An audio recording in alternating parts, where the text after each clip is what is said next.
Docteur du son.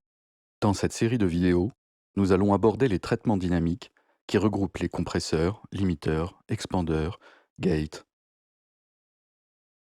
Nous allons pour l'instant nous limiter aux compresseurs. Les paramètres d'un traitement dynamique sont le gain, le seuil, le ratio, le temps d'attaque, le temps de release, et d'autres aspects sont aussi à étudier, le knee, le sidechain, le compresseur multiband. Dans cette première partie, nous allons nous concentrer sur les trois premiers paramètres. Nous utilisons les traitements dynamiques quand nous voulons modifier le niveau d'un son, par exemple quand il est trop fort. Nous voulons parfois aussi réduire l'écart entre des notes ou des sons.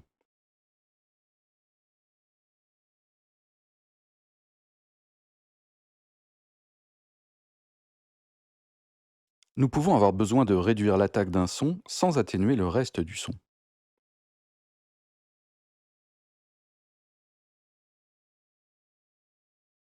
Prenons un diagramme qui, en fonction du niveau d'entrée NE, nous donne le niveau de sortie NS d'un appareil. Un matériel ou un plugin qui ne fait rien peut être représenté par une droite au rapport 1 pour 1. 6 de niveau d'entrée demeurera 6 en niveau de sortie. Changeons la réponse de ce matériel en appliquant par exemple un rapport de 2 pour 1, effectué par un traitement analogique ou numérique. 6 en entrée deviendra 3 en sortie. 8 en entrée donnera 4 en sortie.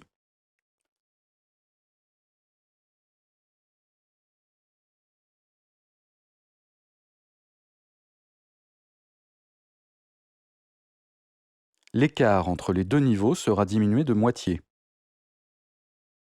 Mais nous diminuons tous les niveaux de moitié.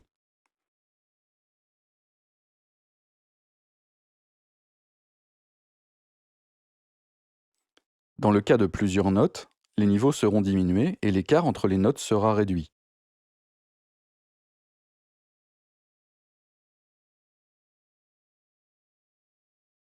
Pour garder la réduction d'écart mais ne pas perdre en niveau général, nous pouvons appliquer un gain en plus de notre ratio.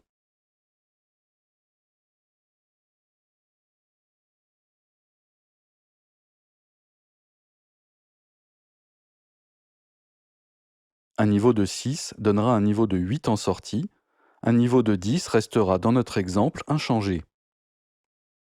L'écart de niveau entre les sons sera diminué de moitié.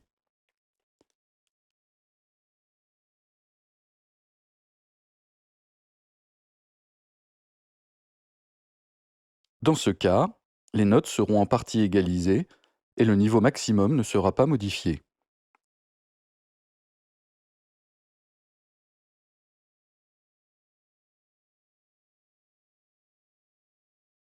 Concernant les attaques, elles seront atténuées, mais le reste de la note sera moins affecté.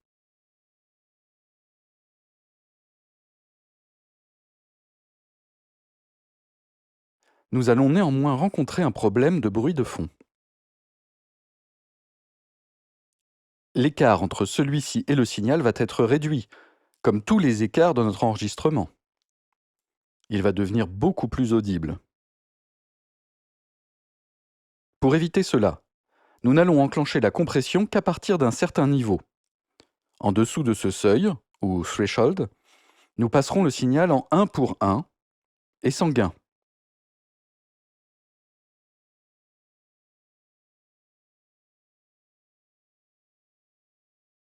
Nous appliquons deux ratios différents selon que le signal est faible ou plus fort.